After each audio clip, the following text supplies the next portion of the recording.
Hello and welcome to this week's edition of the Santa Monica Beat. I'm Julie Garcia. The State of the City address is this Thursday. We sat down with Mayor Richard Bloom to find out what to expect at the event. What is the state of the city right now? The state of the Santa Monica economy is quite good, particularly when you compare it to the circumstances that are around the country and in the state of California.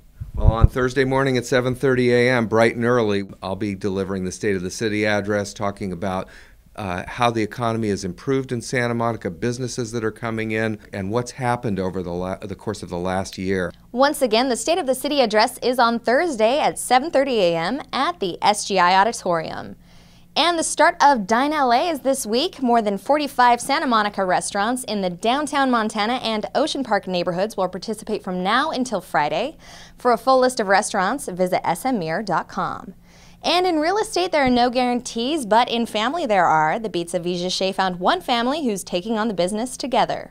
Everyone knows it's been a rough time for real estate recently, but one mother-daughter team has taken a unique approach to selling homes. Because we're mother and daughter, one of us can always be there. And that's something unique that comes from both our relationship, our backgrounds, and then our relationships with our clients. It can be very emotional, it can be very stressful, and so we're there to give them hands-on personal service during a major life change. With low interest rates and even lower listing prices, the Tuttles say now is a great time to buy, but they do have some words of advice. Loan restrictions have gotten harder. You must be able to qualify for a loan. I would say save so that you have a down payment. You have to be able to afford to buy a home now. It's made a lot of people realize what they really need as opposed to what they want. And what they need is a home of their own.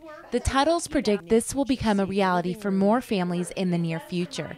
For the Santa Monica Beat, I'm Avija Shea. Thank you, Avija. The long-awaited premiere of Cirque du Soleil went live this past week. The Beat got a sneak peek on Thursday night. The cast of the Cirque show OVO unveiled their talents at the Santa Monica Pier over the weekend. The final dress rehearsal brought in people who were specially invited, and the performers didn't disappoint. It's been rehearsals to an empty house, just dry run-throughs, and all of our performers always perform better to a crowd, and it's why they do it. They love being on stage. The clowns love to make people laugh. The acrobats love to make people ooh and ah, and so tonight's a good one. If you would like to go, tickets are on sale until March 25th. For ticket information, go to cirquedusoleil.com. With uncertainty in the economy, there's one form of currency that will always hold value. The Beat's Aaron Storm met with the people at goldsilver.com. How much is a dollar really worth when the U.S. Mint keeps printing money? The truth is, it's not as much as you think. It's not a U.S. dollar. Technically, a U.S. dollar used to mean that there was some type of backing to it. This is a Federal Reserve note. The Federal Reserve is a private bank. They're the central bank of the United States, and they have the control of the money supply. Throughout history, whenever there's a paper currency, they always find out the truth, and they always run back to what has always been money for 5,000 years, and that's gold and silver. Goldsilver.com prides itself on honesty in educating and supplying gold and silver to investors. And one of the site's easiest lessons? If you can't hold it, you don't own it. What we're doing here is we're taking an elite investment, something that the elite only used to invest in, and we're bringing it to the upper middle class, the middle class of the world. Mike always talks about saving the middle class. It's a really nice thing, but it's actually really hard to do. You only have so many hours of the day, only so much time, only so many minds that are open enough to actually examine this stuff. Anderson said at goldsilver.com one of their main focuses is to keep their investors informed. And with so much misinformation out there, it's important for the consumer to know what's going on. I'm Aaron Storm with the Santa Monica Beat. Thank you, Aaron. And once again with sports, here's Spencer Lee. Thank you, Julie. I am Spencer Lee, and here's what's happening in Santa Monica sports. The California Fight Syndicate will bring their mixed martial arts to Santa Monica on Saturday. The fight card features 13 battles that will bring some names from UFC's hit TV show The Ultimate Fighter, as well as some of the top fighters in Southern California.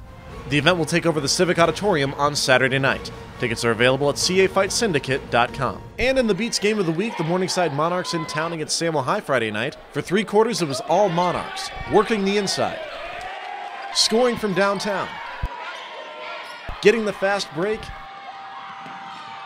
and forcing turnovers. Monarchs led by 7 heading into the 4th. Fourth quarter, Jordan Matthews, spin move, good for 2. Then, for the Trey Thompson, tries for a 2 this time. It bounces out, but Matthews tips it in. Now, under 20 seconds, Samo down by 4. Thompson inbounds to Matthews. Matthews sets up his own shot for 3, and it falls. Samo down by 1. Then, after an offensive foul, 5 seconds left, Thompson throws it up to Matthews, and Matthews takes it to the rim.